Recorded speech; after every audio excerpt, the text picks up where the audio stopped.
शरद पवार गटाचं मुंबईमध्ये आंदोलन सुरू आहे। शक्ती कायदा तत्काळ पारित करण्याची मागणी केली जाते। या आंदोलनामध्ये सुप्रिया सुळे यांचा देखील सहभाग आहे। मंत्रालयासमोर पवार गटाचं सध्या आंदोलन सुरू आहे। शक्ती कायदा तत्काळ पारित करण्याची मागणी या आंदोलनाद्वारे केली जाते। स्वतः खासदार सुप्रिया सुळे या आंदोलनामध्ये सहभागी झाले आहेत आणि घोषणाबाजी सुरू आहे। महिलांकडून प्रामुख्याने हे आंदोलन शरद पवार गटाच्या महिलांच्या सुरक्षेसंदर्भात शक्ती कायदा तत्काळ पारित करण्याची मागणी केली जाते।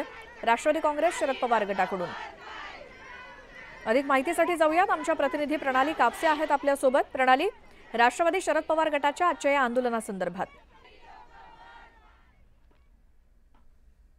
बदलापूरमध्ये जी दुर्दैवी घटना घडली त्या घटनेच्या पार्श्वभूमीवर शरद पवार पक्षाच्या वतीनं हे आंदोलन केलं जात आहे। मंत्रालयाच्या बाजूच्या गांधी पुतळा इथं आंदोलन केलं जात आहे। राज्य सरकारनं जो शक्ती कायदा पारित केलेला आहे तो कायदा सध्या केंद्रामध्ये गेलेला आहे। राष्ट्रपतीची त्यावर स्वाक्षरी होणं अपेक्षित आहे। आज राष्ट्रपती या महाराष्ट्रात आहेत, मुंबईत आहेत आणि त्यामुळं आज हे आंदोलन शरद पवार यांच्या पक्षाच्या वतीनं घेण्यात आलेलं आहे। आपण पाहतो की या ठिकाणी आंदोलनामध्ये राष्ट्रवादी शरदचंद्र पवार पक्षाचे सगळे महत्त्वाचे पदाधिकारी आणि त्याचबरोबर स्वतः खासदार सुप्रिया सुळे सुद्धा सहभागी झालेले आहेत। महिला मोठ्या संख्येनं या ठिकाणी आलेल्या आहेत। सगळ्यांची मागणी एकच आहे की महिला सुरक्षिततेचा कायदा हा व्हायला हवा आहे आणि शक्ती कायदा आम्हाला हवा आहे आणि शक्ती कायदा जो केंद्र सरकारकडे पाठवण्यात आलेला आहे तो ताबडतोब मंजूर केला जावा आणि कठोरात कठोर शासन जे आहे ते या संपूर्ण प्रकरणामध्ये जे दोषी आहेत त्यांच्यावर व्हावं।